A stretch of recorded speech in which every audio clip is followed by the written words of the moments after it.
Hi, my name is Philip Freeberg, and today I'm going to be giving a brief overview of the sports management industry, which has always been a personal passion of mine and is actually evolving quite a bit as it's placing an increasing emphasis on analytics and data-driven results in the past couple of years.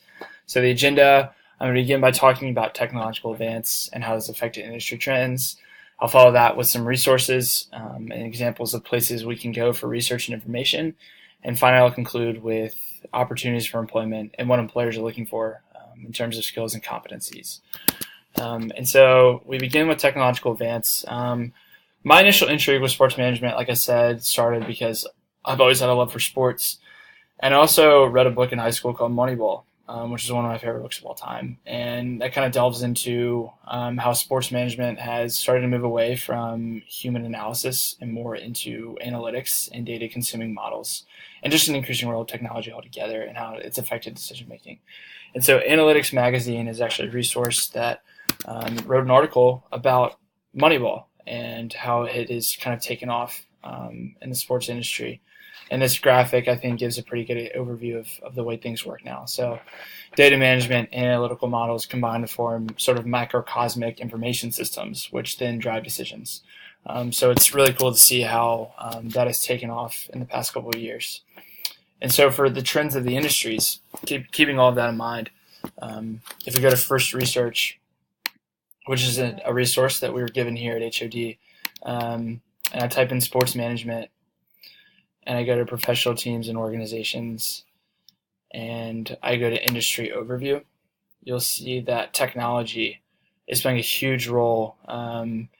Things like data mining and big data, just consumption of and analysis of inordinate amounts of data.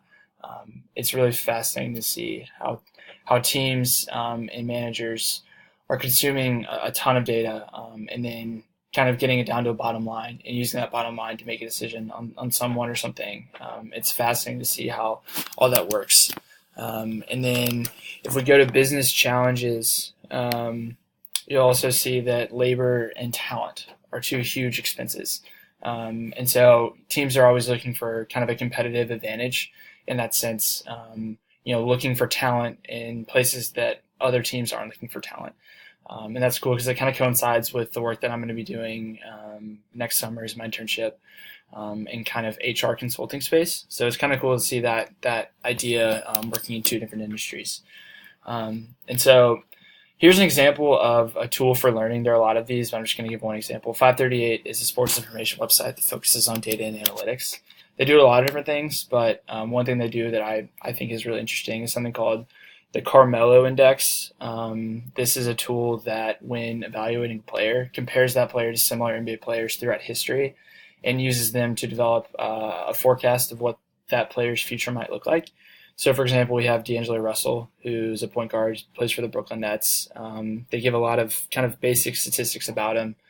But what we're really concerned about is what's called wins above replacement, which predicts how many additional wins this player would give your team when compared to a replacement player. And you'll see that his numbers are actually trending upwards, which bodes very well for him. And you'll see that they use that to predict future years, and it also compares them to comparable players throughout history. So it's really fascinating to see how they bring all their data together to make their own decisions. So finally, how do we enter? How will we get a job here? There's a couple of different websites that kind of serve as job posting boards. I'm actually subscribed to both of these, called Work in Sports and Teamwork Online. So, for example, if we go to Teamwork Online, you'll see it's already on the NBA Team Career website. And I can actually go back here. You'll see I can go to pretty much any different kind of job within the field. And if I want an internship, lo and behold, the Memphis Grizzlies, my hometown team, is hiring for IT, and I can apply right here, which is awesome. So in terms of what they're looking for IT, they'd be looking for computer science, computer technology, stuff like that. And also, at the same time, that knowledge and passion of NBA basketball, because you kind of have to have both. It doesn't mean anything if you have the computer science and computer tech, but you don't know anything about basketball. It doesn't really help you. So those are kind of things that these teams are looking for, and that's kind of what I found to be most interesting in this industry.